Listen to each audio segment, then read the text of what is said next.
Muriel Arnaldet, ils sont dans quel état ces chiens? Ces chiens sont en mauvaise santé, certains sont déshydratés. On nous a confirmé qu'ils n'avaient pas été ni nourris ni abreuvés depuis 2 jours.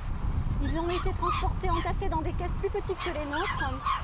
Et là, ils ont fait un peu plus de 24 heures de voyage, sans compter le ramassage dans les élevages, si on peut appeler ça des élevages. Mais les chauffeurs nous ont dit que parfois ils allaient jusque dans le sud de l'Espagne.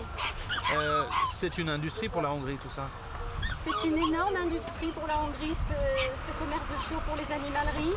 Il n'y a aucun contrôle aux frontières. Nous avons des papiers sur lesquels les chiots ne sont pas vaccinés contre la rage, alors que c'est une zone qui est infectée par la rage. Un chien comme ceci va coûter peut-être 600 francs et il va se vendre 5 000 francs. Donc c'est 6 à 8 fois le prix environ? Oui, à peu près. Au moins 5 fois le prix, selon les races. Est-ce qu'ils ont des certificats de vaccination?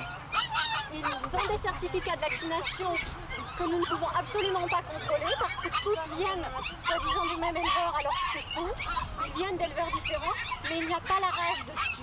Et de toute façon, ils sont trop petits pour pouvoir être immunisés contre la rage.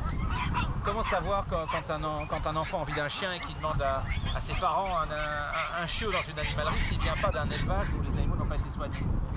À l'heure qu'il est, au jour d'aujourd'hui, nous avons répertorié toutes les animaleries en France. Nous ne connaissons pas une animalerie dont les origines des chiots sont de vrais bons élevages. Les vrais bons élevages, ils vendent directement en particulier et c'est ce que nous préconisons au public.